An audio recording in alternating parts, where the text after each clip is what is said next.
brother, there's far too many of you dying. You know we've got to find a way to bring some loving here today. Yeah. Father, Father, we don't need to escalate. You see, war is not the answer. Magandang gabi po sa kanilang lahat. Welcome po sa aming pagkatanghal. Kaibigan Glenn at Santos Siasoco dito sa mundo.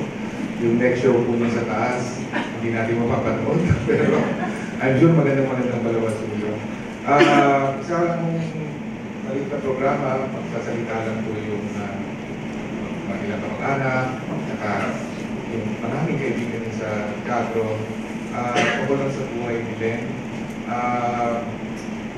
Bago lahat, gusto ko lang mong papag-like ka rin mo salamat, pero gusto ko lang acknowledge yung isa sa mga nurses ni Len sa dialysis na 4 na taon kami inalagaan sa St. Luke, si Lorraine. Lorraine kayo. Hindi pa mga nurses na nakakaroon pa lang nung shift nila sa St. Luke, so papunta sila lahat dito.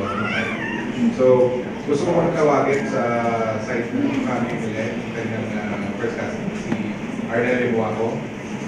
Arnel? Sabi mo kanina eh. Sabi mo kanina ba? Sabi ko wala. Sabi ko nga yung buhay ng Alaska po yung patay.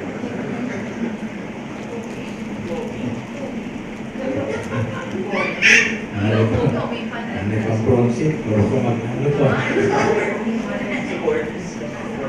Magandang gabi po sa inyong lahat. First cousin nga po ako. Anak po ako ng bunsong kapatid ng tatay ni Len. Hayaan niyo po umpisahan ko sa sama ng loob ko sa kanya. Tawa naman, wala pa nakakatawid. Plastic. Bilib na bilib ako sa mga actors and actresses ng theater. Minsan na akong nagsabi sa kanya na try mo naman ako dyan. Nagsara na ang telon niya, hindi ako nakita ng pagkakataon. Sabi ko nga kahit bid-roll niya, may mga doktor na lumalabas sa operating room na nagpapaliwanag sa kamag-anak, ginawa na po namin lahat ng gagawin namin. May mga ganun role lang, okay mo. O kaya yung parang nagkakasal, pero hindi na nangyari. Pero sino ba siya? Ito lang siya yung pangalawa sa panganay namin magpipinsan. When, ano ba nakatulugan? Ang tuwing ito. Nakamano po yan. So, obviously, tulog mo na ngayon, gusto ko pa rin. Sakitin kami sa pag-anak, pihigan sa pagkain. Malnourished. Diba? Ano yan?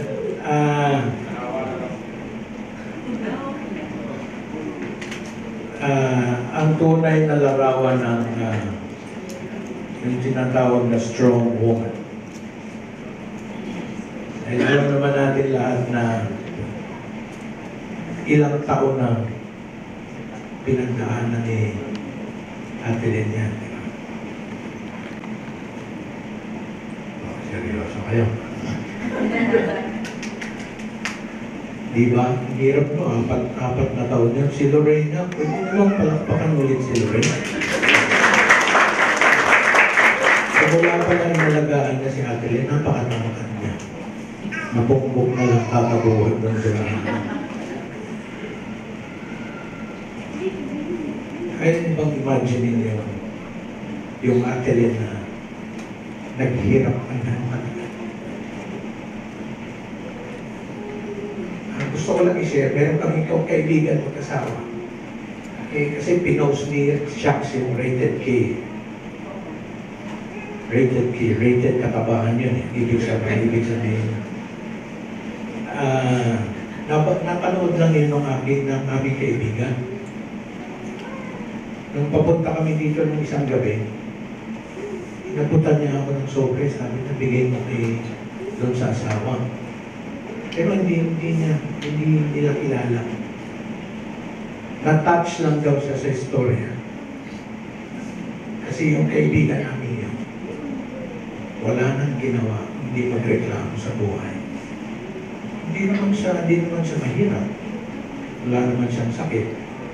Pero tuwi siya magsasalita, magre-reklamo siya sa buhay. Doon daw sa episode niya yung naintindihan ang pagkakamali at kasalanan niya sa sarili niya. Dahil matouch siya ng story niya. Wala palang dapat ipagreklamo yung kanyang pinagdadaanan sa buhay. Ganon din naman siya sa amin. Sabi ko nga siya yung malakang. Sa mga kaibigan niya, alam niyo yung interpretative dance ng Pasko na sinta ko? Alam niyo ba? Sample. Kung bibigyan niyo ako ng kahit na maliit na role sa isang, sasample ko kayo. Pero kung wala, sayang lang. Sa buwan nagturo nun sa akin, 4 na beses yung nanalo sa buong buhay ko na tinuturo yun. Contest nga. Kaya nga nanalo eh. Contest.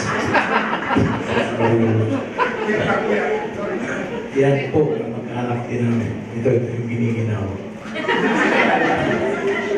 Katabarin ko yan dati. Pero kami nag-gym mo kasi siya. Ganda eh, naalala ko lang kasi si Shocks po, diba?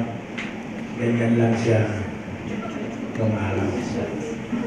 Kaya nga bumagay na sa kanya yung pangalan, Shocks.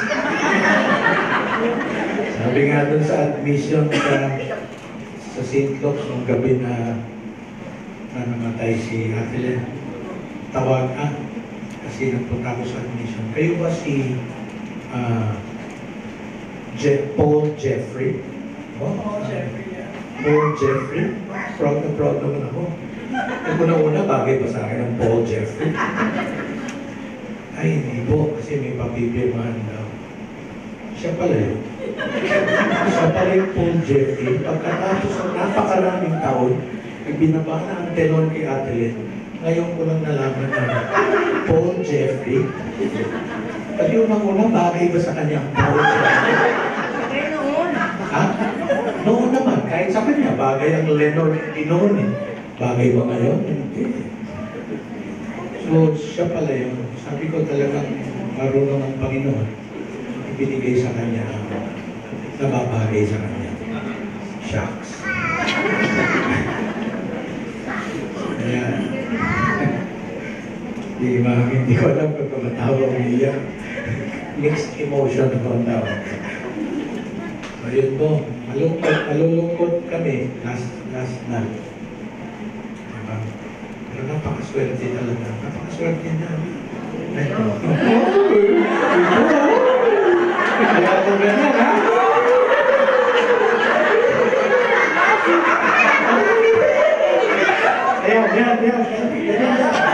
Ganyan po ang ugali niya.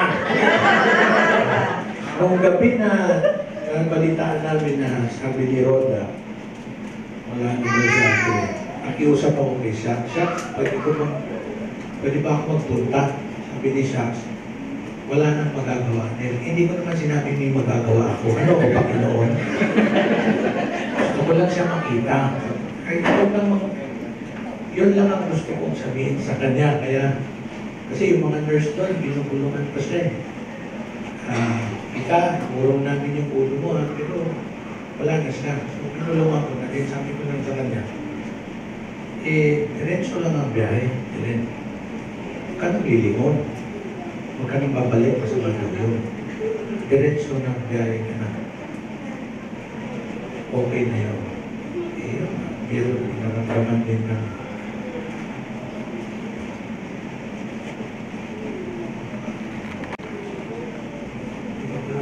sige nga, may dahilan pa tayo magreklamo sa kayuhan natin. Pero siya, nilabanan niya. Sabi nga niya ng huli, pagtawa ayaw siya kunin. Manilayo kung ayaw ko ni Lord, ano pa kaya ang huling birthday niya na nakita kami? Eh, nasabi ko lang sa kanya, baka hindi nakasya sa pintuan ng langit.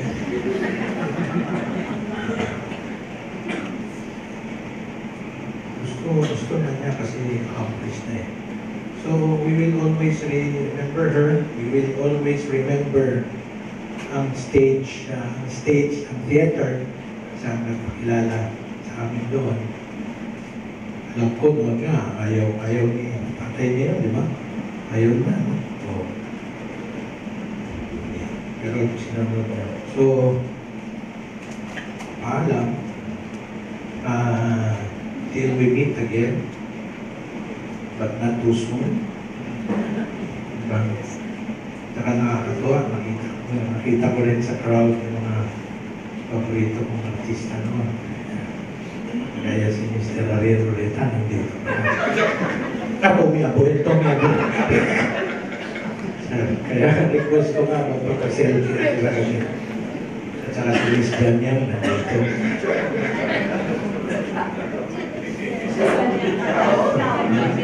Hindi po siya. So yun, request namin please spare a few seconds or minutes in prayer for her sa kanyang susunod na journey. Sabi nga ni Shax, ang susunod na palabas doon na sa kaharian. At humanta kayo dyan sa taas. Kakalampagin niya yan, guguluhin niya yan. Dahil napaka. Ako ba pinakawin niya? Nagsiselfie ka na. So, para sa space. Marami pong salamat sa inyong lahat. Sana huwag niyo siyang kakalimutan dahil marami naman din siyang dapat na maalala natin. Di ba po? So, isang masigabong palakpakan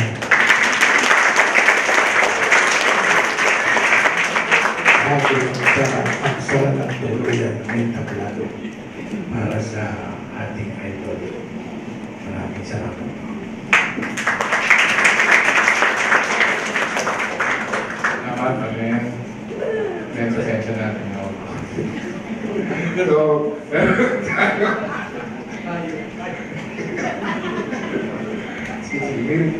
So, meron po tayong isa sa mga matawag na kaibigan ni Len, si Franny Zamora, ilang taon din ang pinagdaanan nila na kaibigan. Kaya lang nasa Amerika siya ngayon, so nagpadala siya ng isang video message.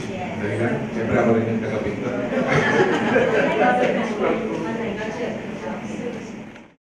Hi! Marami nang nasabing magaganda about Len. Alam ko yan.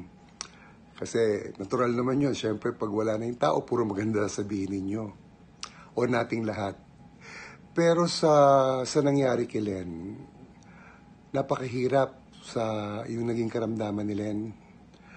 Hayaan nyo naman akong pasalamatan yung lahat ng mga tumulong during yung proseso ng kanyang pagkakasakit.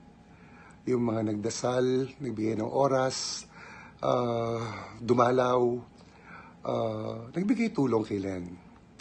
Pero meron akong 3 taong gustong pasalamatan. Dahil kung wala itong 3 taong ito, siguro matagal lang sumuko si Len. Unang-una, ang kanyang asawa si Shax, na kahit minsan hindi ko narinig na nagreklamo sa pag-aalaga kay Len. Hindi madaling alagaan ang isang Len na may ganyang klaseng karamdaman. Yung dalawa ay yung kanyang 2 anak, yung susunod na 2. Si Leo na aking inaanak at si Lila. Kasi kung sumuko kayo sa inyong mami sa pag-aalaga at sa pagmamahal ninyo, siguro matagal na rin sumuko ang nanay ninyo. Kayo ang naging sa inyo humugot ng lakas ng loob si Len para tumagal pa ang kanyang buhay.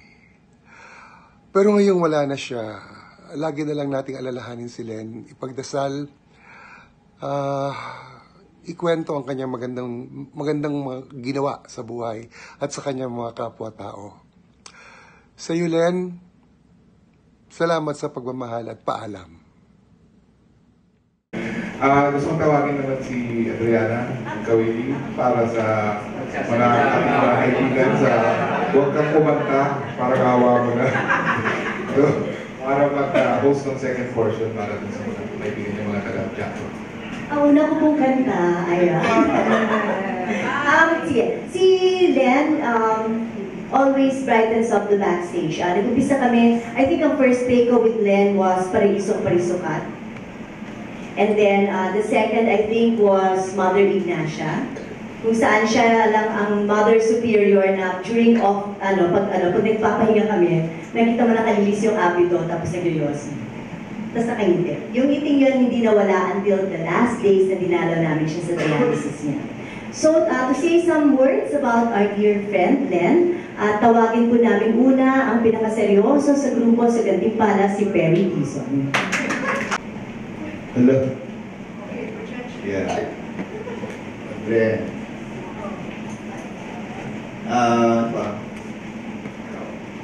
si Len, nung mga huling kabanata ng aming mga buhay-buhay, naging magkaibigan. Before, wow, meron din mga pinagdaanan. Siguro hindi nagkakaintindihan. At maraming salamat. Oo, hindi nagkakaintindihan mo. Pero, sobrang natuwa na ako dahil nagre-reach out pa rin si Len na nasaan ka. Siyempre sa Davao ako.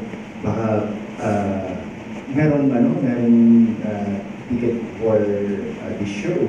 Sabi ko gusto ko mang pumunta dyan, pero lilipad ako para manood ng show. So, yun. And, so, daan-daan na hilong yung mga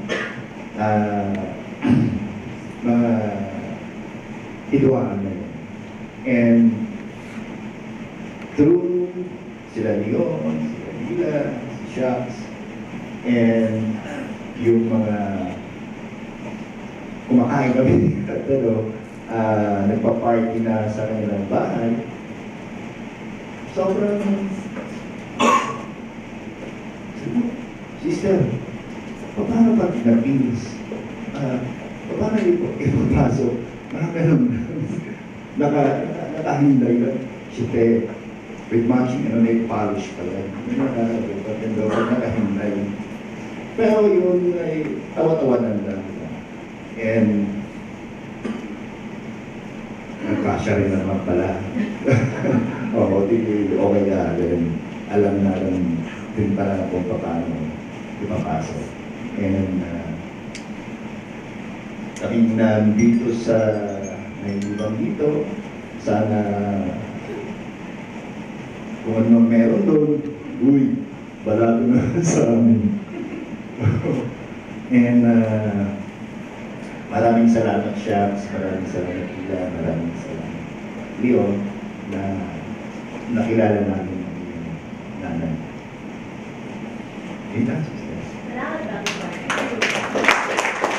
I'm sure everyone, lalo na sa theater, would know na si Len, hindi sumala na mag-message.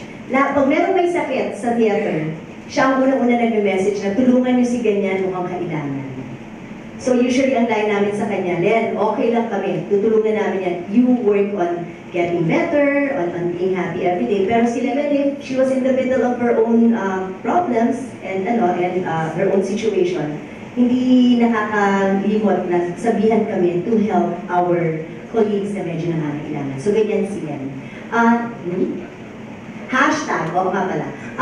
May hingi na kami favor sa inyo. If you're going to post videos and photos of this event, parang voiceover, kindly use the hashtag LenAgCurtainCall. Para lang madali namin makuha yung mga pictures later, tsaka makompile ni na Laila, ni na Leon, at tsaka ni Shax. Hashtag, then add curtain call. Ang susunod ko magsasalita ay, ang daming umiiling. Ang susunod magsasalita ay si Sarah. Sarah? Oo. Ayan. Paalam ko ito sa'yo. Hindi ko na makikwento lahat. Pinagdaanan namin, kasi mauubos. Mauubos ang oras na ito. Ilang araw tayo magkikwentuhan dito.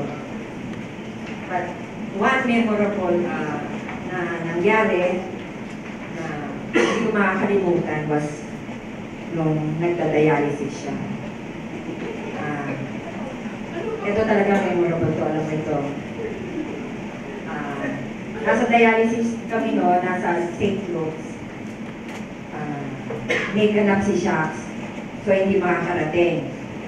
Then may hindi ako makakapunta dyan. So sabi ni Len, huwag ka muna umuwi, hindi makakarating si Shax, ikaw muna dito. Sabi ko, sige. 4 hours, ang dialysis. So kwentuhan, ganyan. Maya sabi niya, Doy, ang susuin ko. Naku, sabi ko, nagda-dialysis ka, paano? Pigilan mo, magkwentuhan tayo, magtawanan tayo, sige. Kwento, pangalawang beses, na. Doy, hindi ko lang kaya.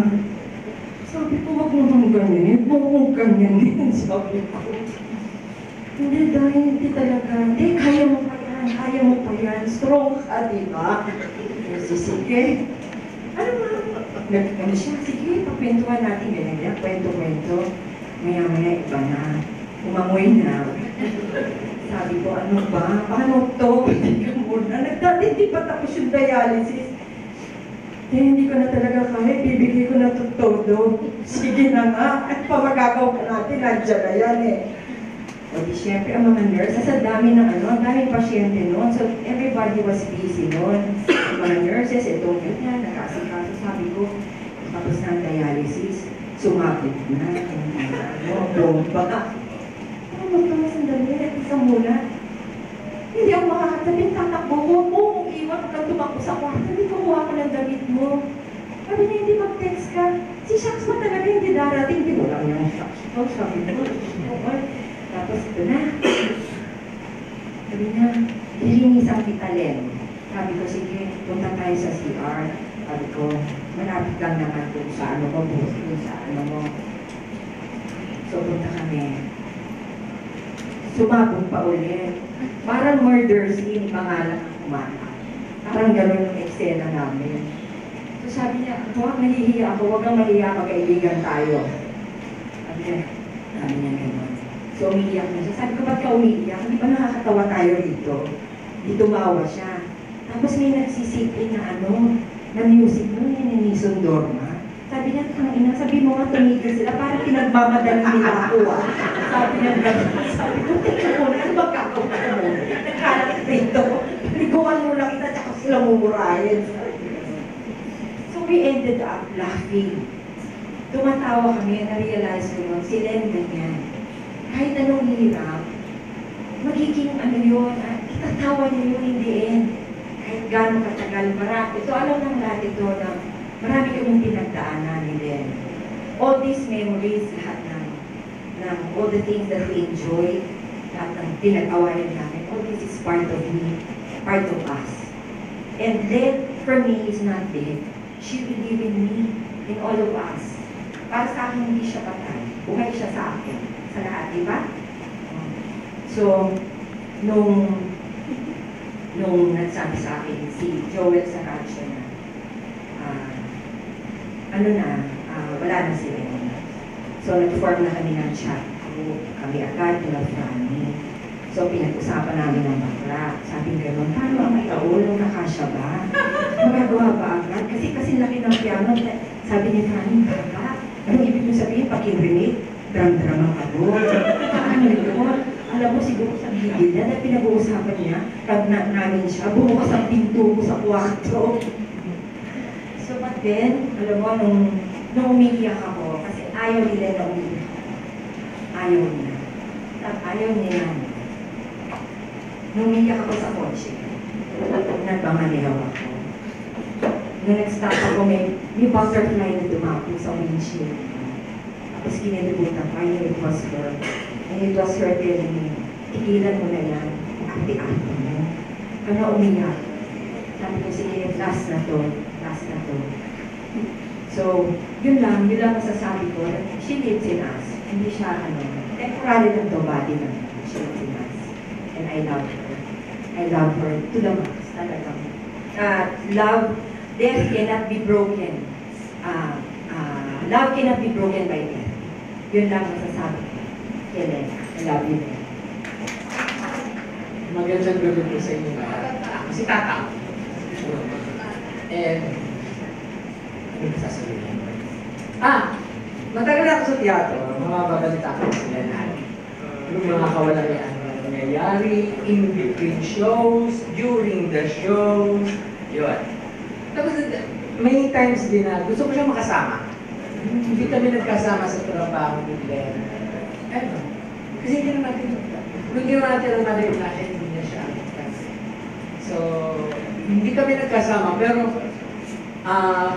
from time to time na magkikita kami, parang kami magkakilala matagal na, kahit hindi.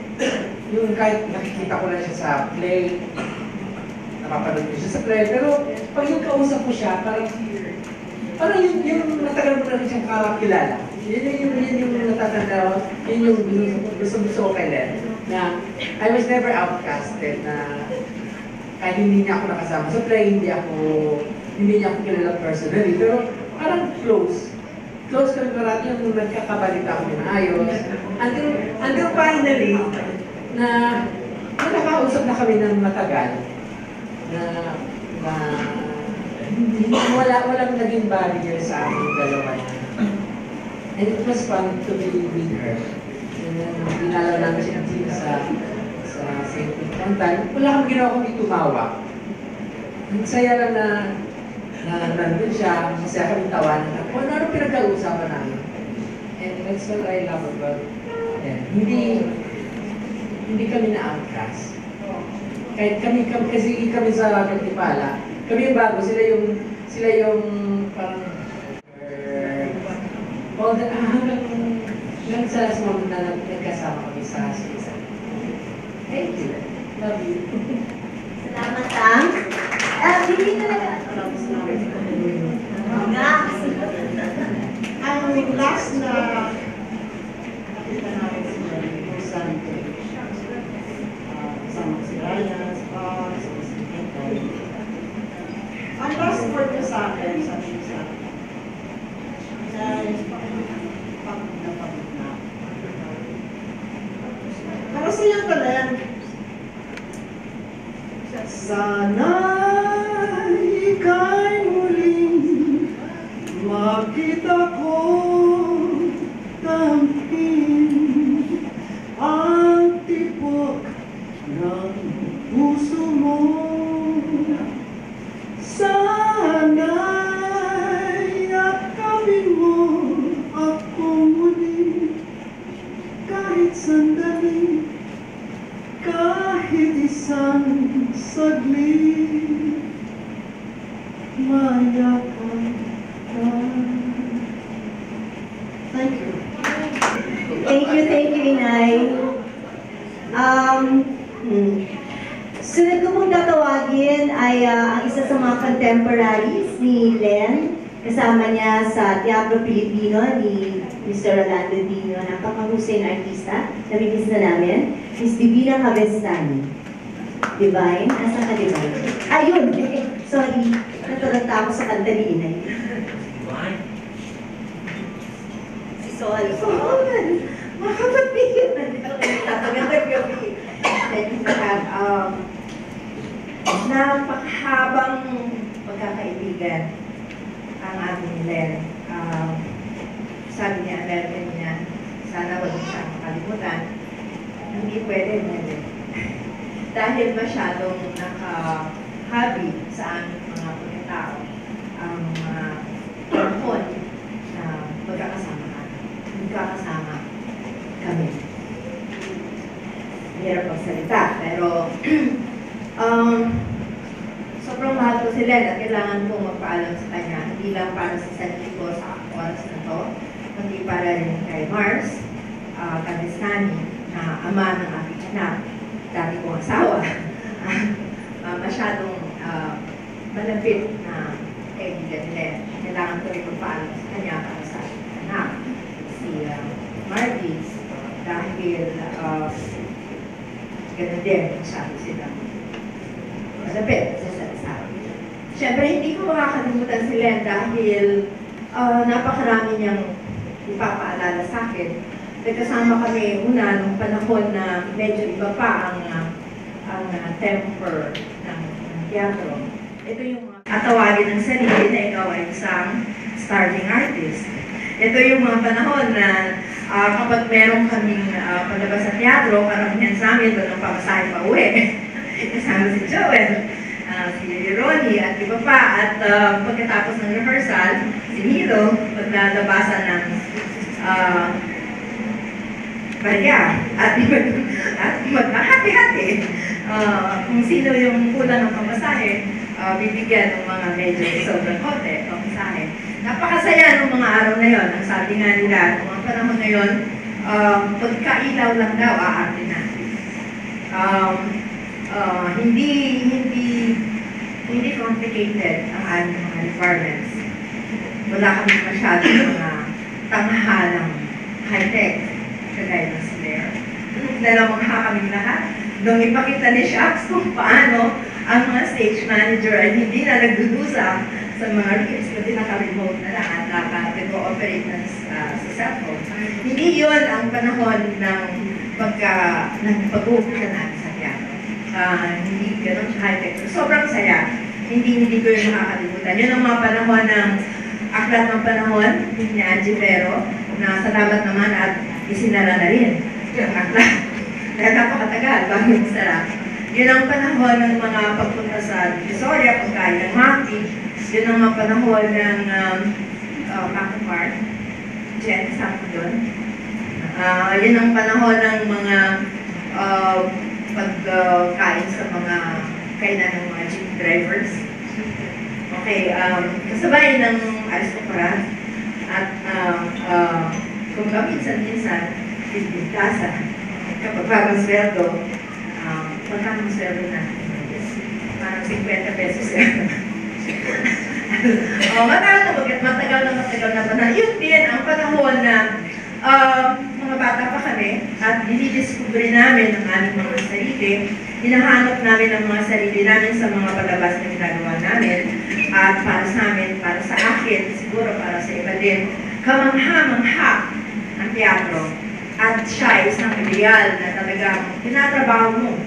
At hindi ka naroon para sumikat o para kumita, kundi naroon ka para mag-aral at para mabigyang liwanag ang sitwasyon ng tao, to illuminate the human condition. Masyado kaming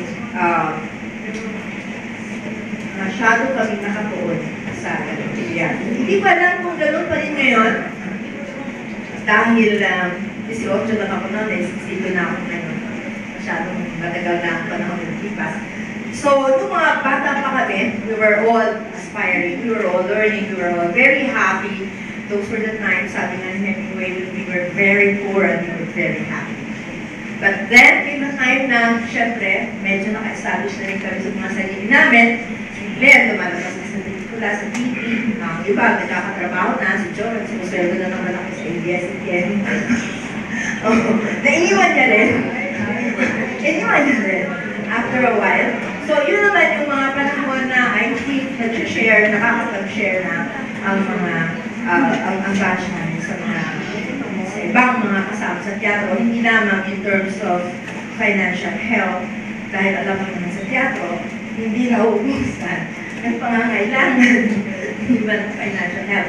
Kundi aside from that, makakapag-share na rin ang lahat ng mga experiences at makakatulong na rin para makatulong sa mga baguhan sa teatro. So, masaya. Masarap na maging kaibigan si Len dahil kaibigan mo siya sa loob ng tanghalan.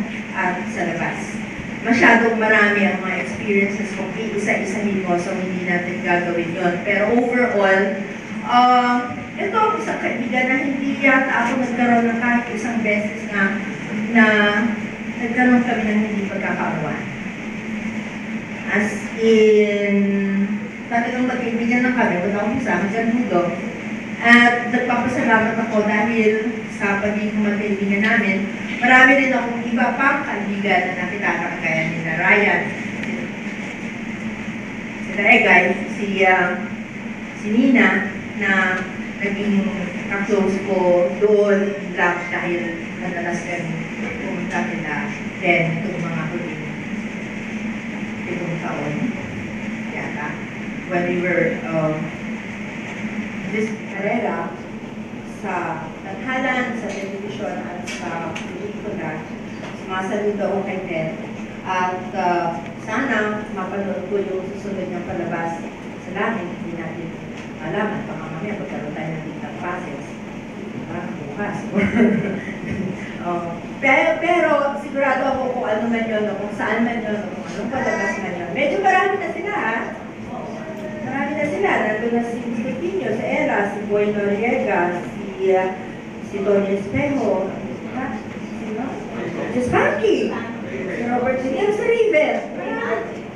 Parang mas marami na yata sila kaysa sa ating mga nalitira sa si Ama. Nandun na. So, okay lang sa akin kung baka saling na rin ako sa paglabas nila sa susunod na mga panahon. Isa pa, gusto ko rin parang bilang pugay yung abilidad ni Len na diskubrihin ang sarili niya at ang ibang mga gifts sa kanya. Halos kagaya ng pagpipinta, paggawa ng beads, paggawa ng tuyo, paggawa ng sardinas, paggawa ng marami pang mga pinagre-regalo niya sa kanya. Kaibigan. Hindi ko siya makakita. Maraming salamat. Natin si Hope Matriano. So anyway, okay. I'm Len, bata. Siyempre, I started very young. Swerte ko lang kasi nakasama ko silang lahat, no? So, nalulungkot ako siyempre kasi this is nagkawawala.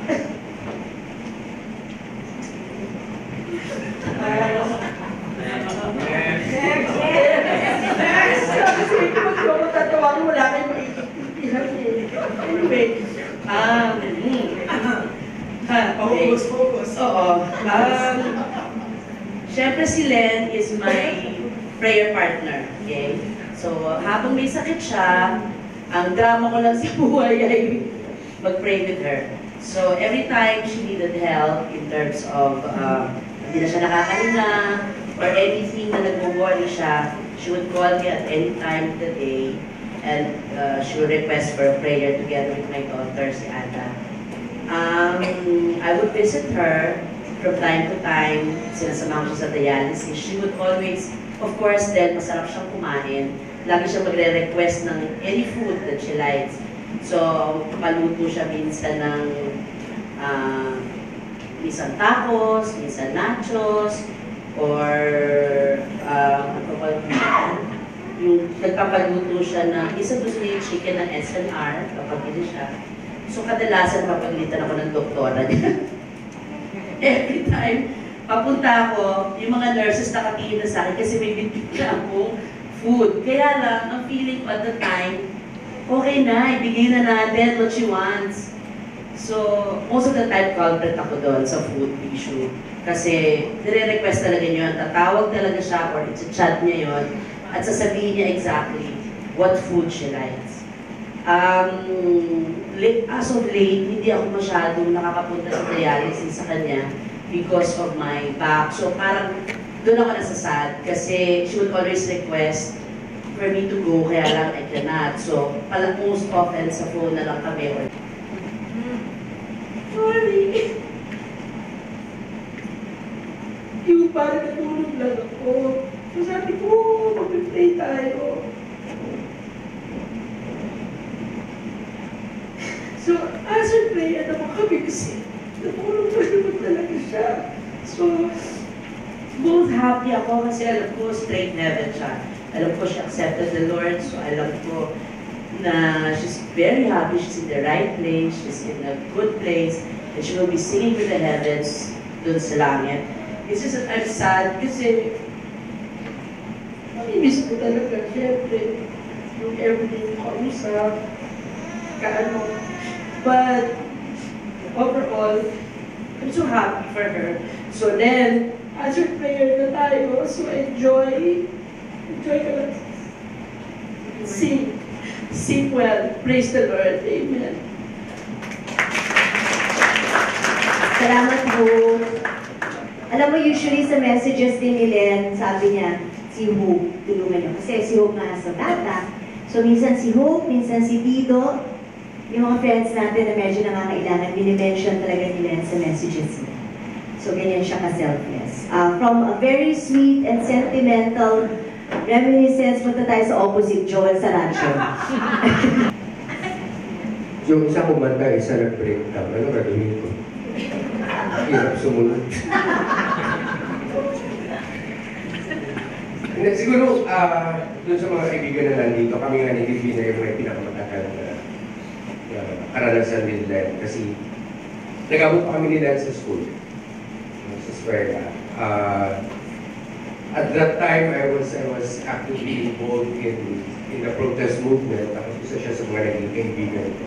Eventually, isa siya sa mga sumusuporta sa akin. Pasensya na yung bahay nyo nung ginagawa namin meeting. Nadala ko ng mga underground people para meeting. So, gano'ng katagal, no? Nagkasama kami sa teatro. Si Len, ano yan eh, palaging on the go nung kabataan. Pero may isang grupo na nilaraket namin, ano tawag yun? Hindi Company of 10, yung predecessor ng Company of 10. Yung sa UP. Hindi yung sa UP. Kasi yung tour. Yung UP Mobile. Nilaraket namin yun. Aarte ka. Si Len, one of the roles. Basta one time, yung prinsesa, yung gumaganap ng prinsesa, hindi nakarating. Si Len lang yung bahay. So, she has to take the place. Siya would be prinsesa. Wala siya rehearsal. Tapos yung laki ng problema, paano natin paliliitin sila? Ginawa siya ng malaking bulaklak dito. Para lumiit yung mukha. Tapos dahil wala siya rehearsal, hindi niya alam yung lines. Pag hindi niya na alam yung sasabihin niya, hihimatay yung church. Tapos may nakakusan na niya kung ulo niya. Tatay mo siya himatay niya. Tapos pag hindi na naman niya alam yung lines. Kasi bubulong ko niya. Natapos siyang palabas ng gano'n. Tama. Ang role niya, pagong. Doon sa pagong. Tapos ako yung isang SM, ako yung papalit sa kanya. So pag sinuot ko yung costume niya, mukha ko susok. Tama. Tapos mga ba, no? Even in the course of sama kami sa Teatro Pilipino, nung nag-journalist ako, nagpuas ako sa ABS, hindi na kami masyado nakakapagpunta ka. Pero ang isang strong pa, from Lyceum, nung magkaklase kami sa yung teatro. Tapos, tumira sila sa San Luis nung bagong kasal sila ng siya. So, malapit lang din yung tayo. So, ginagawa ko doon ako tumatambay sa San Luis. Pag wala akong pagkain sa amin, pupunta ka sa kanila. Nung namatay yung tatay ko, si Len at si Franny, yung unang nagpadala na isang malaking ako ng pagkain. Yung gano'ng klaseng interaction, ako kasi forever starving artist ako eh. Nung iniwan ko yung trabaho ko sa ABS-CBN, bumalik ako sa paliging actor. Wala na naman akong pera. So, ganun yung takbuhan namin. But at that time, si Len, marami na siya, nahihirapan na din siya umarte. So, magtatawagan kami sabi niya, nagtinda ako mga sardinas, gusto mo ibenta, so magbibenta ako ng sardinas, tapos kailan yung exhibit? Mga 2 years ago. 2 years. 2015. Nung nag-organize ng isang exhibit as fundraising, tsaka ang maganda dun kasi dapat ang in-organize fundraising exhibit niya. Sabi niya, bakit hindi natin gawing exhibit ng iba pang theater artists na nagpipinta? Ayan, si Divina, si Diana. si Susan, idea niya na tawagin na rin yung iba para magtulong-tulong. In fact, ang idea nun was to create a fund para sa mga nagkakasakit na theater artists. May mga ganong efforts. So, Elipsen, despite yung hirap, yung despite yung hirap yung pinagdadaanan niya, she managed to look after people and remember other people na nangangailangan.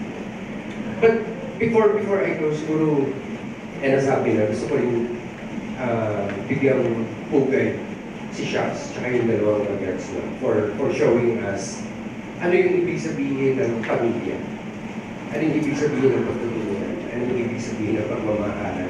I know it wasn't a perfect and madulas na relasyon, no? There were problems along the way, pero for the past several years nang nagkasakit sila, Shots has always been there. I think napaka-importante nun kay Len at napaka-importante nun sa amin ng mga kaibigan na nagmahal kay Len. So, salamat Lia, salamat Leon, salamat Shots, and salamat Len. Kwento ko lang sa inyo konti how Len and I met. The first time we ever met was in 2006 when we formed Comedia Pilipinas. I was part of that group. I had very little knowledge of theater, but Len was there. I didn't know that she was this big, person sa theater group. Okay. But to make the story short, hindi siya na tuloy mag-direct ng komedya namin. We had another director. But from then on, we kept in touch. We were there. Not really all the time, but we made sure to say hello to each other. We were very close. We became very close in 2010. That's when I saw her. Ako ang anak niya. I had family problems then. And I don't know what gravitated me towards Len, but I saw her. I went to her house. I could go almost every day. And Alex allowed me to spend so much time with Len. I'd be there from 10 o'clock all the way until 2 in the afternoon. We just talked. We had a lot of laughs. We both had a lot of crying, tears. We shared a lot. I know more about Shots, and Len knows a lot more about Alex. We talked about everything and anything under the sun. I had 3 older sisters, but Len, who was an older sister, I never had. I am so fortunate na kahit maiksing panahon, I was given time to spend with her. I envy those people who spent a long time with their Filipina and everybody here. I can only wish na sana I had more time, more chance to spend with her. When I heard of her death, I was so speechless. I didn't know what to say. I'm usually talkative. I didn't know what to say. I was lost for words. I felt a big hole in my heart and I told Alex. When we first came here, I was like, okay, New Year's. And I said, okay, let's go back much after. We went to a bar with her. I was just lying naman. I felt really bad. Here's an Alex, I didn't do better than makaisipin ang tao, pinaiinit kita. But we've had a lot of times happy, malungkot, ano namin for the future. A lot of times she mentioned also, I want to give up. I said, well, you can't. You're not allowed to because we have 2 kids. You have to watch them grow. Looking back, I had an ulterior motive. It wasn't for them. I also needed her in my life. She was a big sister to me. Kaya it hit me hard when I heard she died. I don't think anybody can ever feel that way. And I would like to just, thank her for the short time I was able to know myself a little bit more, be a little bit more confident, and be a little bit more accepting of other people. For that, I thank her. Thank you, and I love you, and I'll never forget you. Thank you, Esther. Again, I'd like to remind everyone, posting photos and videos, kindly use hashtag #LenAtCurtainCall para madaling makulit yung mga photos and videos. Next, could we hear a few words from Egay? Magandang gabi po sa inyo lahat. Nakilala ko po si Ate Len nung pumasok po ng Teatro Pilipino. And that was 1980. Kaya graduate ko pala ng FE Smascon. So I attended the workshop at Teatro Pilipino. Luckily, nag-stay ako as a stage manager. Si Len yung pangalawang teacher ko sa Teatro Pilipino. Si Len ang nagturo sa akin ng maraming bagay sa loob ng tahanan.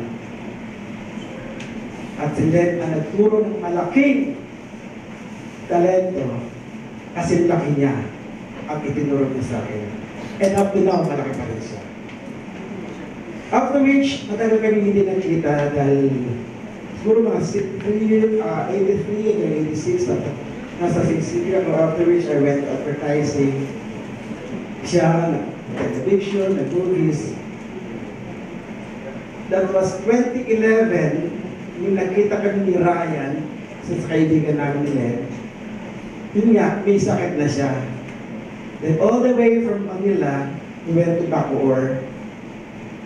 That time, nung pumupunta pa kami sa bahay niya, meron pa siyang second floor. Tapos yung steps ng bahay niya is talagang meant for her. Small steps going up. So nakakatuwa naman. Tapos pumapalik siya sa taas with that huge thigh and leg. Sabi nga namin, yun yung sakit mo. Elephantiasis. Related to elephantiasis. So anyways, tapos after some time, hanggang doon na lang kami sa baba, nakikita-kita. Doon na lang kami sa baba, nagla-lunch. Doon na lang kami sa baba, nagkukwentuhan. Ang hindi ko makakalimutan sa kanya, habang kami ay nag-enjoy sa labas, nagkakain na nag-iyosi. Hey guys, halika nga dito. Ano yung kinakain mo? Ay, let's plan. Kaya ako, sasabihin ni Nina, kundi lang ha. Sabi siya, kapraso lang ha. Alam ko, bawal sa kanya. Pero alam yung mabigay mo lang yung konting ligaya at konting sarap. Although, alam natin bawal sa kanya, tinotolerate ko pa rin. Kasi yun ang natatanda ko sa tatay ko before he died. My father died suffering from liver cirrhosis. Naka-confine sa hospital before, kwento lang ng konti. Ang talagang paborit niyang pagkain, atay ng baka. So yung mga last few days sa hospital, sabi niya sa akin, ganito yung mga sa ate mo, pagluto ka ng malasadong atay, medium rare. So, pinagluto ko sa ate ko. Eventually, dinala ng ate ko lunchtime. Before that, kinat down siya. Sabi ng doktor, kaya once na kinat down natin to, it's a countdown. Nung dumating yung atay, ay mas tabi, sinubukan ko yung tatay ko, bawal na sa kanyang kumain ng kahit anong solid intake. So, sinubukan ko sa pinatikin ko lang sa kanya, siguro mga, as in wala pa siguro kalahating kutsarita. 11 o'clock yun. Mga around 12 o'clock, 1 o'clock ng hapon, yung hose ng kanyang IV may lumalabas na kulay itim. Biniro ako nung naging klinik sa hospital. Ayan, pinakain mo kasi ng atay. Lumalabas na lahat ng atay dyan sa hose ng IV. Ang sa akin lang naman is mabigyan mo lang ng konting ligaya at konting sarap. Yung tao, alam mo, hindi na magtatagal sa mundo, pero still fighting and still struggling like Ate Len. Last Sunday, we were there. Ang alam ko, manonood, pupunta kami doon to have lunch. Kasi ang tagal na namin hindi pupunta kay Ate Len. So, along the way, tumawag siya kay Ryan. Kasi Ryan was driving. Ako sumagot ng phone. O, nasa na kayo? Ako, dito na kami. Malapit na kami sa kami text. O, dirin nyo. Manood kasi kayo na ng Mamma Mia. Ano mga suot nyo? Ako naka-shorts lang kami. Ha? Ano Mamma Mia? Sana na-inform kayo para kapag-quiz kayo. Ay, naku, hindi kayo makakapasok na dahil o sige, bahala na. Pagdating namin doon, that was the first time na hindi ako nagsabi, Atlin, glowing ka ngayon, Atlin, magandang aura mo ngayon ha. Andun lang ako, nakaupo doon sa chest. I was looking at her. Then sa Ryan siya ay nag-usap niya. We were waiting for Mother Nina. Sabi sa akin, Ryan, kayo kausap ko nga, magsalita ka naman dyan, kayo matadali. Busy ako. Hindi ko alam bakit hindi ako kumikibo. At si Ate, she is enjoying her kare-kare. Kaya lang siya kain. O kumain na kayo. Di ba meron pagkatili, Mother Nina? All the while, akala namin kasama namin siya sa Soler. Nagbihis ko siya ganyan. Teka, lumabas ka na, bibis ako. Nagbihis naman ako. Tapos nung di nakakain kami ng lunch. O sige, sakit doon, malilita kayo. At ulit, 12:30 pa lang. Alam ko 2:30 na. Hindi ko alam bakit ganun yung reaction niya. Na parang, pinaralyze na kami. Pinapapanood na niya kami ng Mamma Mia. Dati-rati naman O dito kayo, magkwento tayo ito. Miskin to sa last minute. And I love you.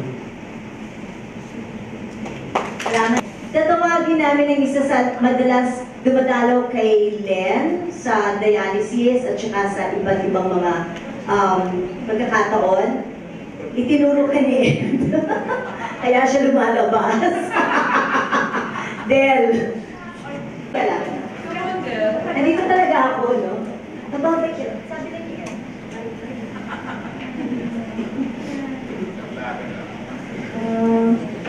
Hindi ako sanay sa ano, lalo lang ako yan.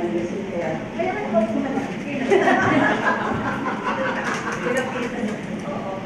Then, alam ko, sabi ni Ed ang mga ano ko kasi, kaya mo yan. Alam ko, naminis ko lahat yung mga chikaan natin kahit pareho tayo ng sakit. Papagitan tayo dahil ng mga kasi natin. Pero ngayon wala ko na kaya naminis ko yung mga tawag-tawag sa bahay. Saan ko lang isang araw para magkwentuhan tayo. Sana masaya ka na dahil lagi mo sinasabi sa akin na di pa ako nakakalabas ako ikaw, nasa bahay ka lang. Nahihirapan ka na lagi mo sa akin sinasabi. Kaya sabi ko na mag-pray ka na mag-pray. Ngayon, nakita ko peaceful ka naman. At sana hinihiling ko kay Lord na mawala na lahat ng sakit na nararamdaman mo at masaya ka ng ngayon. I love you, Del. At promise. Thank you, Del. Thank you.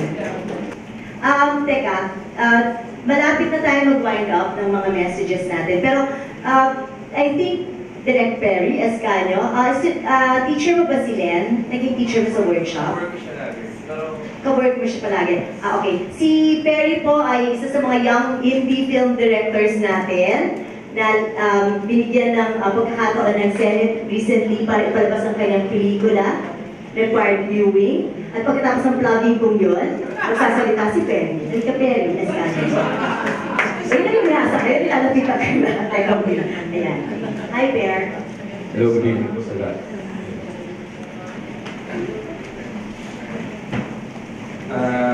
Si Miss Len, kasama ko yan sa Bulwakan. Actually, hindi kami nagka-work sa theater, pero every time na merong Bulwakan yung panel, nakikita kami dun sa mga gathering. And lagi ko siya nakaka-work sa mga events. Mabait siya, pinapayuan niya ako. Sabi niya, kailangan din matyaga lang pagdating sa iba't lalo sa mga events. maging professional. So yun. Tapos nung nalaman ko nga na may sakit siya, alam ko nakagalaw pa ako sa hospital. Kasi pag may mga time talaga ako, lagi akong gumagalaw sa mga kaibigan na hospital. Kasi ako lang naman mag-isa na nabuhay, kaya every time naman mga ganito, lagi akong gumagalaw. Actually, galing din ako sa isang week kanina na iba yan sa Lego. So, basta pag mga brothers and sisters talaga sa industry, tulungan talaga pag nakikita. So, alam ko masaya si Miss Ren. Marami siya natulungan ng mga tao. Isa siya sa mga inspirasyon sa industry. Sobrang thankful ako na nakilala ko na kahit na maliit pa lang. Pero may mga aral ako natutunan sa akin. So, yun yung nagsisimap sila. Kailangan ba mga professionalism. So, Miss Ren, thank you po sa lahat. Sa lahat po ng contribution mo, makasign ng lahat ng mga secret sa pelikula. Maraming salamat. At ngayon ko lang pala nalaman na galing siya ng tanghalang Batingaw kung saan ako nang galing ng Paris. Dahil nakita ko rito yung founder ng Sir Oliver, nakasigil sa kanina. So, thank you talaga. Talagang nagulat nga ako kanina nung nag-sign ako meron taga-tanghalang Batingaw. Yun kasi yung theater group ko ng Paris, kung saan ako nag-expect talaga. So, yun, Ms. Len, thank you po sa lahat ng mga.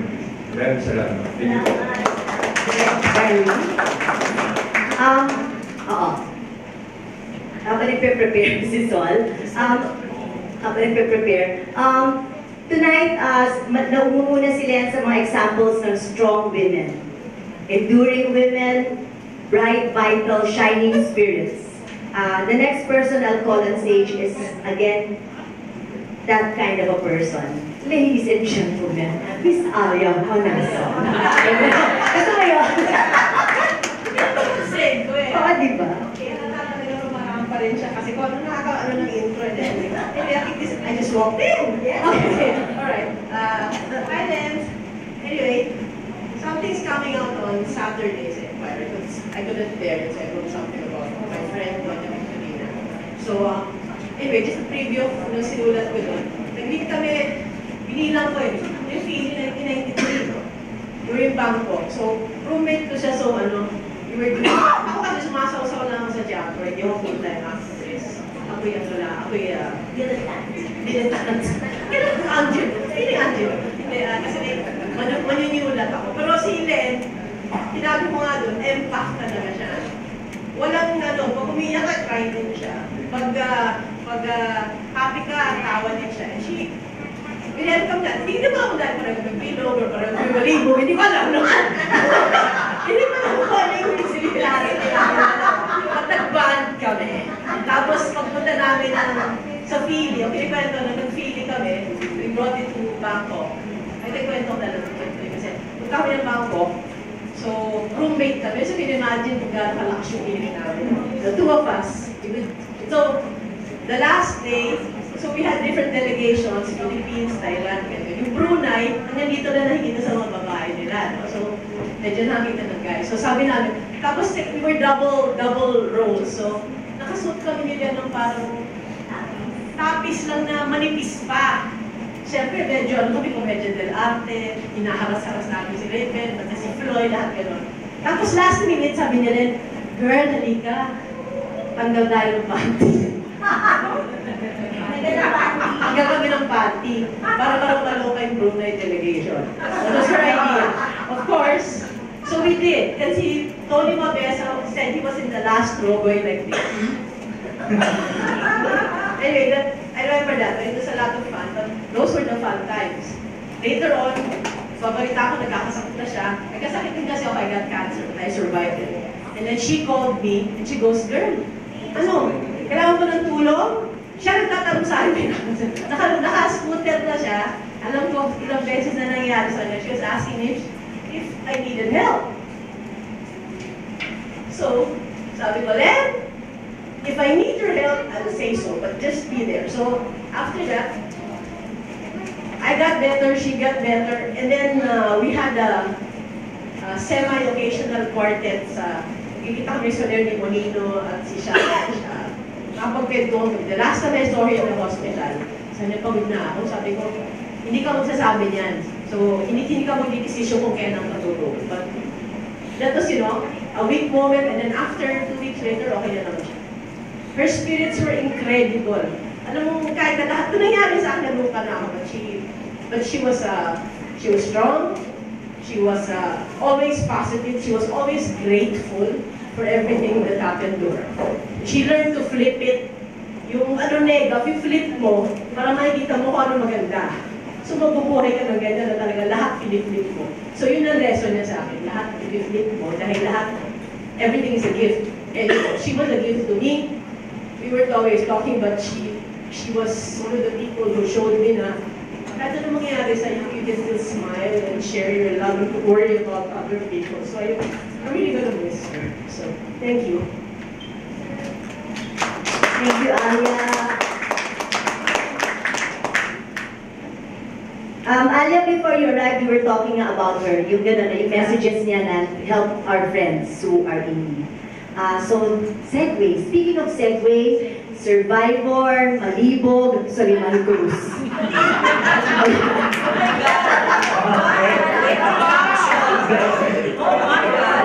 Wala na hanap mo, no? Pwede na.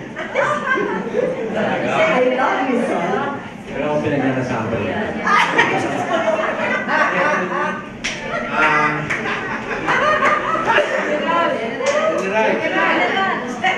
Patay na ba si Carto? Gabi po.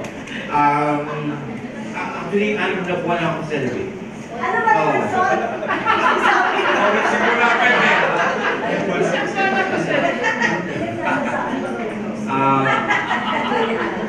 Ano po bang masasabi ko tungkol kay Len at Santos Siasoco?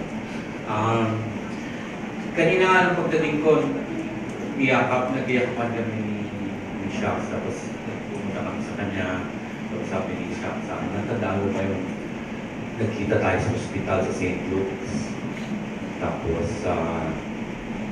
na yung bago pa yun, bakit ako nakarating dun sa St. Luke's?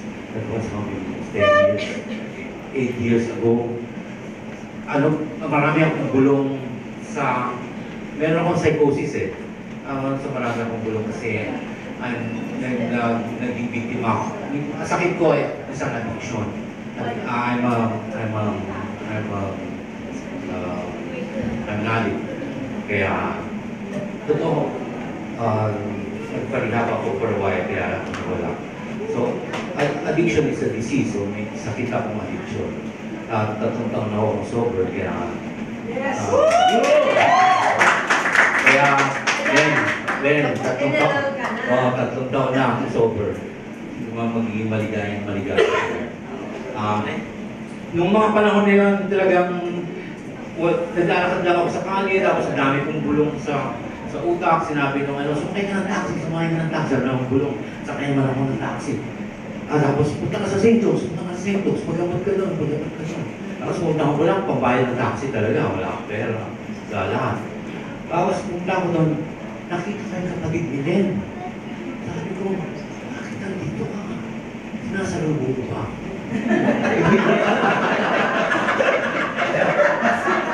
Tapos, andito si Len, nasa taas. Si Len, nasa taas, sinihintay ako. Tapos, punta ako dun sa taas. Wala namang sinabi si Len, kundi I love you, Suliman. I love you, Suliman. Ako wala akong sinabi, kundi wala akong pagbayad ng taxi. Inugtusan si Shaq, pumunta lang sa baba, magbayad ng taxi. Tapos ako naman, sabi ko kay Len, sinasabi ko kay Len, nanalo ako kasi sabi ng mga bulong, nanalo ako ng pinakamalaking premyo ng lottery sa balat ng lupa. Sabi ko, Len, ano yun? Basta mahal kita, Suliman, mahal kita. Tapos nakangangan lang ako. So, hindi akong may exit. Tapos, natulog na lang ako dun sa baba. Hindi na ako nagpakita ng Shaq. Tapos, please, dami pa rin bulong sa akin. Tapos, nung nagkaroon na ako ng wisyo, pag uwi ko sa bahay, sabi ko sa sarili ko, bakit hindi ko sinabing I love you, Len? Bakit hindi ko sinabi? Tapos si Len na lang nagsasabi. Habang sinasabi ko yung maraming bulong, Len, kasi sabi ng bulong mo, Len, sinasabi niya lang, I love you, Suliman, I love you. Tapos, sa tuwing magkikita kami, alam niyang nanirahan ako sa kalye dahil sa dami na ng bulong ko, nakaapektuhan ko na yung pamilya ko. Sumisigaw na ako, so natitense sila. So nagiging pabigat na ako sa bahay. Binabuti ko nang magsisigaw sa kalye. So naglakad na lang ako, naglakad. Tapos natuwa ako sa paglalakad ko sa kalye, pagtira ko sa kalye, dahil yung mga tao doon, hindi mo silang makikita lumuluha sa kahirapan, hindi nila nagreklamo sa kahirapan. Tawa lang sila ng tawa, pinagtatawanan na lang nila yung mga pangyayari nila. Ang dami nilang kwento. Tapos yung mga tao doon, binibigyan ako ng pera, binibigyan ako ng, kasi kilala nila ako, na kilala nila ako sa television. Pero sa tuwing maglalakad, kasi ang lakad ko lang Rojas Boulevard hanggang San Luis. Tapos pag pupunta ko doon, natsitsyempohan ako may mga happening, may gathering. Sa tuwing makikita ako ni Len, pag paalis na ako, uutusan niya anak niya, habulin ako. Tapos may habol. Bigay po ni nanay. Pera. Kaya ako, pag ako may pera nun, ang una kong pupuntahan is kinita. Bibili ako ng droga. Parang naging parang coded pa yung ibibigay sa akin. Codependent ko. Tapos dumating sa punto, every time, lagi na lang. The last time nakita kami ni Len sa isang fundraising kay Ben, galing na ako, ako. So, may suot na akong t-shirt na Sol Knows Recovery. O mga isang taon ako kalahati dun sa Riyadh niya. Tapos sabi nga ni Malu, "Aba, buong gabi hindi ka nanigarilyo, ha? Buong gabi hindi ko uminom, ha? Kamangha-mangha." Tapos si Len nandun doon. Tapos, nung inalalaya ko si Len, papunta doon sa sasakyan, tinawag na naman si Shaq, bumunod ka. bumunod si Shaq. Sabi ni Shaq, magugulpi kita, pupunta ka ng iskinita. Tapos, yung binigay ni Len, binigay ko kay Spanky. Tapos, yung natira ko, yung pinamasahe ko, papuntang Pasig. Habang naglalakad ako pa uwi, sabi ko rin dun sa fundraising kay Spanky kasi sumunod ako kay Frank Rivera eh. Sabi ni Frank, ako'y Makata, ako'y isang artista, isang direktor. Ang una ko sinabi doon, hindi po ako Makata, hindi ako direktor, pero isa po akong recovering addict. Nung sinabi ko, nagpalakpakan na yung mga tao. Sa tutuwa sila, welcome back sa Riman, nandito na naman ako. Sabi nga ni Shax nung nanonood si Len ng television, sabi ni Shax sa akin, ang saya-saya ni Len, nakita ka. Okay na. Okay na. Nandito ko, Len.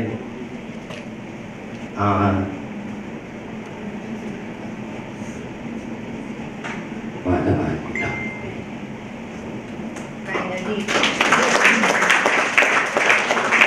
Salamat, Sol. Masabi rin. Si Sol siguro napapanood niyo sa probinsyano, siya yung general.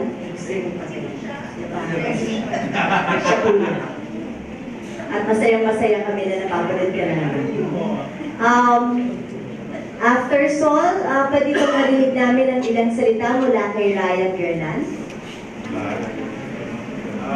Si Ate Leto ay nakilala ko nung napako-part pa kami ng Ate Divina, sila Joel, kay Angie Ferro sa loob namin. Naalala ko sa kanya, umuwi kami ng gabi ko, kaya nakatira ako sa Kalaw, pauwi siya ng Cavite. dumataan muna kami sa isang pizza parlor doon. Ano lang, resto, para 3M pizza yun, gabi-gabi. Bago siya umuwi. Kumakain kami doon bago siya umuwi. Tapos pagkatapos nun, matagal na panahon nila hindi kami nagkita dahil nag-chat na Pilipino siya, nasa PCP na sila. Noong 2011, doon ko na siya nakita ulit sa Facebook. So tinanong ko sa kanya kung saan siya nakatira. Dahil may sakit na raw siya. Tama naman na 2011, nag-birthday siya noon ng July. Doon nagkita-kita kami ulit sa mga kaibigan namin. So magmula noon, 2011, tinagalaw na namin siya sa bahay niya.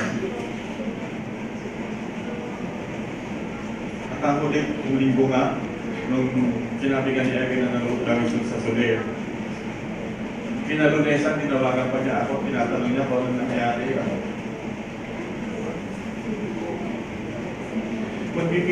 Mag-meeting daw ulit kami para sa Christmas party. Ano yung pinagkaniya natin?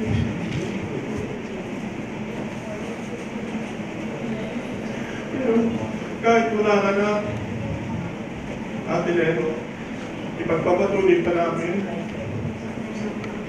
ang pagkikita-kita, aalalahain ka namin.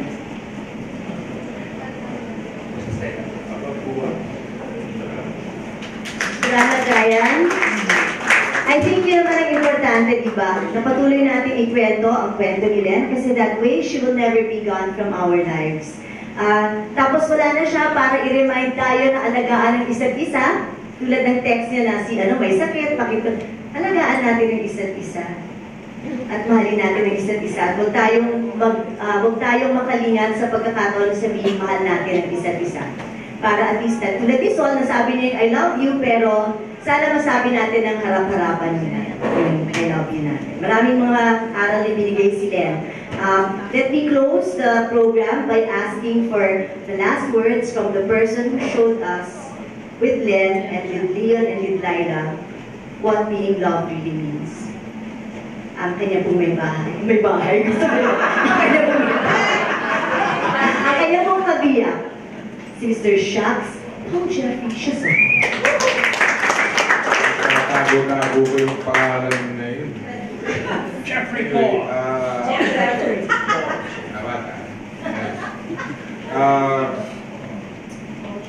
Nung Sabado, nanood yung kanyang doctor, si Dr. Balmores, yung nephrologist na yung doctor na sakit ng mamamiga.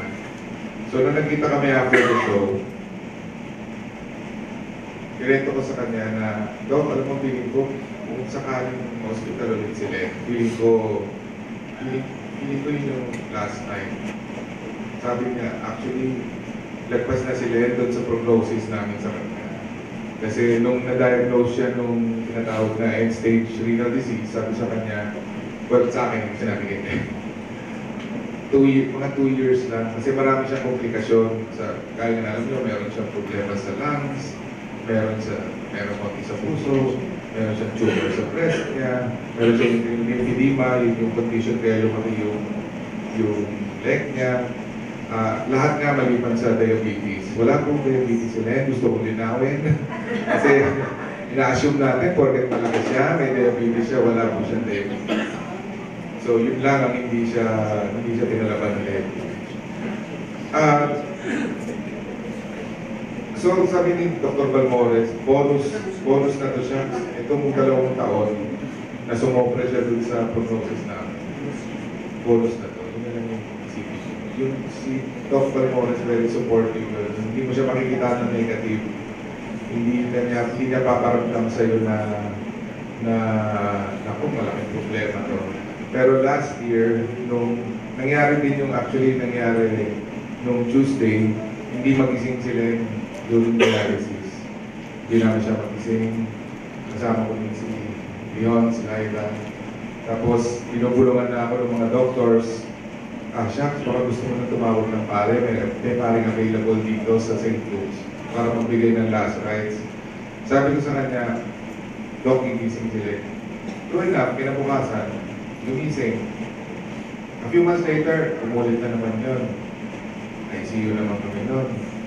Ganun na naman yung sinabi nila. Sabi ko, gigising na to, gigising yan. So, pinulong ako, Len, ma-ICU ka ulit. Sumising. Ayoko, tulog. Nagising siya. Ang problema ko kasi sa nagda-dialysis, diba, Lorraine, at some point, bumababa, mahirap bigyan yung blood pressure, bumababa. So, dati may hypertension sila, nawala yun. Kasi nga, low blood ka no? So yung maraming kalaban. Balancing act ang pagdadialysis. Kaya bantay na bantay talaga ng mga nurses nga yung buong proseso. So nung Sunday, nag-usap kami nila. Maraming times na nag-usap kami. Sinasabi nga niya na kahit nagkinetuloy mga kaibigan niya, pagod na siya. Hirap na ako, pero nakikita ko na hirap na kayo. Hirap na yung mga bata. I want to go na. Tapos, pero parang first time ko lang narinig sa kanya nung linggo na, shucks, ready na ako. Pero ayaw kong mamatay. Ano ba? So, ganun yun. Serious na may ano ba? Ganyan to. Maraming gustong gawin si Len pa. Wala naman taong siguro na in general na gusto mamatay. Pero akala ko noon, pag nawala na si Len, natutuwa ako. Kasi tapos na yun.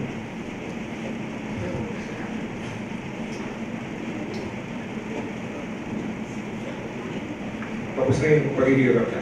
Ako yung unang matutuwa. Diba? Kahit sabihin na, bakit na ito? Nagtuwa si siya, wala na siya. Wala akong pakailan. Akala ko hindi ako natutuwa.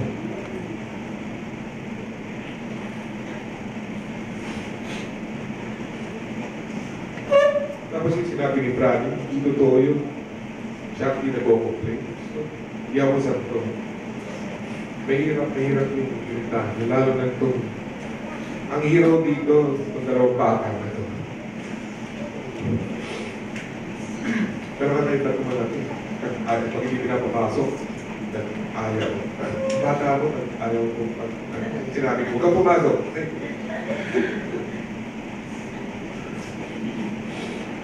Nakakala ko na matutuwa. Pero, hindi ako natutuwa. Hindi ako hero dito. Hero dito at yung dalawa, kapag sila. Tinatanong, madalas na lumin nila, ano bang purpose nito siya? Bakit din sa akin lumapula ito? Anong reason? So, sa kulit, ang daming taong na-inspire sa'yo, nung yung rated K, ang daming feedback na na-inspire din sa bravery mo, sa toughness mo. Of course, hindi nila nakikita na hindi 24 hours yun na gano'n. May times na week siya. Pero, pinilit niya, maging tough para sa mga namin. And, sabi ko nga, nung kinento sa akin ni Arnel tungkol dun sa friend niya, namulat, napabago, para dun sa mga makarating na, yun na may nakapanood na kaibigan yung kasi ni Lena, yung pinagdaraanan ni Lena, yung rated K picture na yun. Parang namulaman siya na, parang wala akong karapatang mag-complain sa buhay, na yung outlook ni Lena sa buhay, positive pa rin. Sabi ko, ayun na. Yung kahit yung isang tao naman na yun, na na-affect mo yung buhay in a good way, siguro worth it na yun lahat. Worth it na lahat yung mga nangyari sa'yo. Sila yung bayaran dito. Wala lahat na kung ano ako ngayon, hindi ko na abot lahat yan yung bigay na. Sila lang nagturo sa dedikasyon ko sa teatro, sa trabaho. Sila yung tumatama sa lahat na kapalpakan ko. Sa iba sa inyo, alam yung mga ups and downs ng relationship namin. Pero, na far from perfect na kaya sa amin. Pero, ang wish lang niya, ang dami niyang gusto. Kasi, gusto niya makita pag-ibig si Laila. Kaya, bago ko lang ko alam mo, kaya yung 10th birthday mo, bongga-bongga yun. Kasi ano mo papa mo? Kaya nga sabi ko sa 18th mo, kaya nagiging tayo.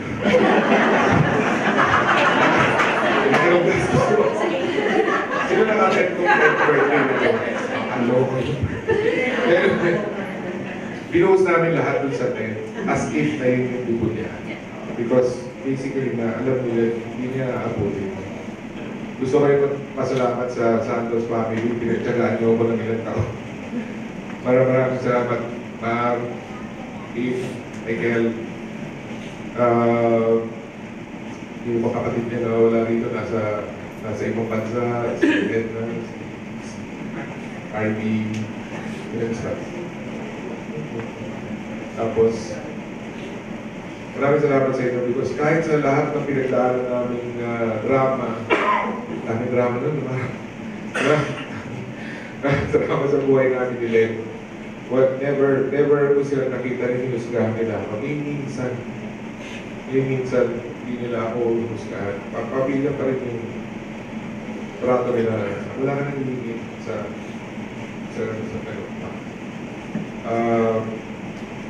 gusto ko pasalamat sa lahat ng tao na nakatulong. Maraming tao na nakatulong sa amin from friends, families. Minsan strangers pa nga, gaya ko kay ate. Hindi ko siya kilala, nagabot ng tulong dun sa, ano yun, pinakita ko sa iba, 8 hospitalizations in mga 3 years. So, sabi ko nga, joke ko nga sa St. Luke's, wala pa kayong rewards card?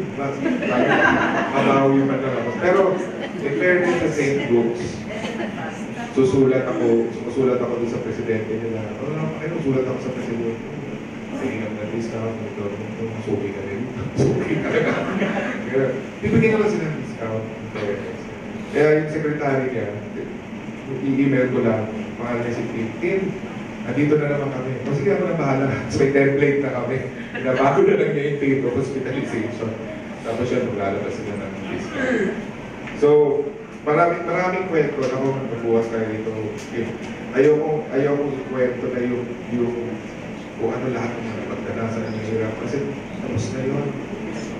Tapos na yung hirap nila. Sabi nga nila, yung mga ganitong affairs, mga puro, hindi naman para sa patay ito, para sa buhay. Para sa mga naiiwan. Siyempre, gusto natin, nandiyan siya pala, gusto natin na sama natin siya. Pero, kaya nga sabi ko, iba, nag-apologize pa nga sa akin siya, pasensya na, pero, siyempre, kaya naman lahat yung nararamdaman natin, lalo natin sa mga close friends na nakakita yung buong kwento ng kanyang naramdaman. Salamat din sa mga kaibigan niya na palaging nandiyan, yung mga kaibigan niya sa Teatro Pilipino, Tanala Pilipino, David Pala, lahat ng mga theater groups na napuntahan niya, lahat ng mga tao na natouch na yung buhay. Alam naman natin na very demanding sila bilang kaibigan, bilang teacher, bilang actor. Alam niya na maraming siya i-expect sa lahat ng tao. Pero kaya nga mga kwento ng mga kaibigan mo. Sila, ikaw na yung may sakit. Siya pa yung magdodonate sa'yo. Diba? Siya yung, sino ganito, may sakit, magdodonate mo siya. Tanungin mo ko saan yung pangakaw. Mga ganun sila yung nababalitaan nito. So, again, madami akong prepare sa utak ko. Pero, nakakakwento naman tayo, nagkwento ko siya. Daming comedy na nangyari after namatay siya.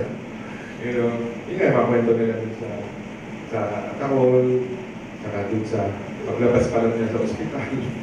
Yung mga small kwento, kwento ko naman sa so, nakakaya naman kasi broadcast to worldwide. So, marami.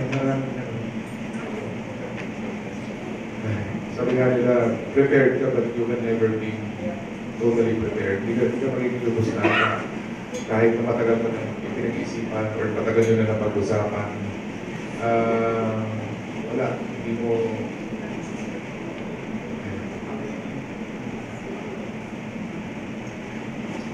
Naalala ko lang, para we end on a slightly happy note. Ang sistema kasi namin, pag natutulog, sila kasi kailangan asikasuhin every 15-20 minutes kasi kailangan either ilipat yung leg niya or kailangan siyang bigyan ng ice kasi she cannot drink. Hindi siya pwedeng maraming tubig na iniinom. Kasi dahil nasa kidney problem niya. So medyo may sistema kami kasi dahil na bata mga mahirap sila tumisig. So, from around siguro 2 a.m. ako umigising, 2 to maybe 4, si Laila naman. And then pag medyo paumaga na, si Leon. Si Leon kasi yung mahirap isipin sa lahat. Ang braking niyan, ito si Len, alam niyo naman yung sa iba na hindi na nakakahiga si Len, di ba? Kasi nga, hindi pwede sa may lung problem yun. So nakapupulang technically si Len. Nakataas yung isang leg niya. Kailangan minsan i-reverse yun. So tatawag siya pag kailangan ng i-reverse. Leon. Ako si Len. Ito lang si Leon. Leon. Pura. Leon. So next na, si Laila na, next candidate. Laila. Si Laila naman, bukas ang pinto, nasa harap. Laila. So ako na next, di ba? Siya, nakasara yung pinto ko. Ako naman mag-iising, di ba? So, alabas ako. So, ganun for more than 5 years, 5-6 years. Ganun yung sistema. Kwento na ako. Lahat ng parinig ko si Mama, tinatawag ako. Ano nangyari? Nagising ako bigla. Late na. Late. Anyway, dahil siya na kayo sa amin kasi minsan weird ang sense of humor. Pero dahil nga yung anak ko, nakita ni Laila si Mama niya. The first time na nasa loob ng Pasko, Mama, tapos niya, Mama, pero nung nakita ko, tumakbo ako. Nakakap ko yung anak ko. Dahil na Mama niya pumasok. Kasi puro fingerprints niya yun. Anyway, maraming na ulit salamat sa pagdalo niyo. Lorraine, may dumating na ba yung pagdalinan? Punta pa lang. Matapos lang po nila sa... So anyway, again, salamat sa mga nurses sa 10th floor na hindi makarating na yun. Kasi madalas sila sa 10th floor na nako-confine. Kasi yun yung floor na kabisado siya kung paano siya alagaan. Lahat, yung sa mga bumati, nakiramay sa amin from St. Luke's, nung nandun ako nung inaasikaso ko yung nakalis nila yung sa ballet, yung security guard, yung may hawak ng yung aso, yung doorman, yung mga tao sa admission, yung ibang janitor. Na-realize ko, nakal namin dito. kilala lahat si Leon, kilala lahat ng tao doon. So sinayla rin. So kilala na yung buong facility. So talaga. And siguro I would want to say, very pasensya na, pero I'd be happy not to see that hospital again for a while at least. Muna. So, kinahanya ko lang po kung maaaring sa panala ko po. Kung pwedeng bigyan lang natin sila ng walang standing ovation para sa kanyang paglalakad.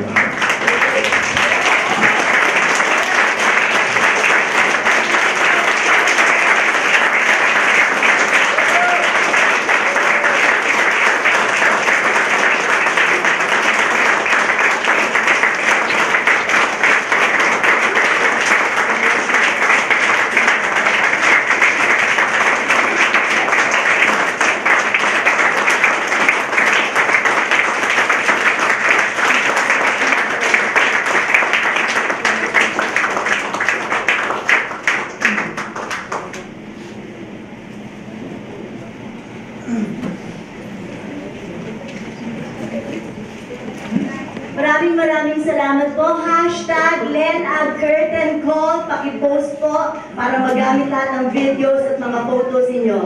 Bravo, Len at Santos Siasoco!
think of a place where there's love overflowing. I wish I was home. I wish I was back there with the things I've been knowing. Wind that makes the tall trees bend into leaning. Suddenly, the snowflakes that fall have a meaning, sprinkling the scene, makes it all clean.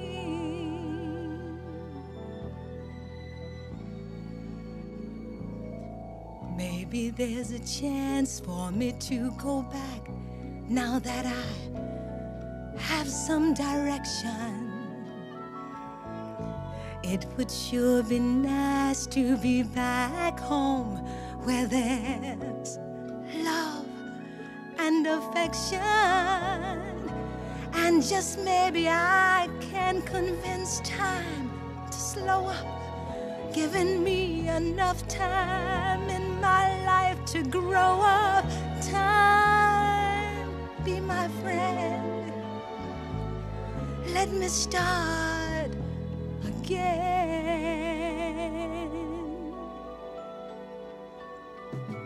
Suddenly my world's gone and changed its face, but I still know where I'm going.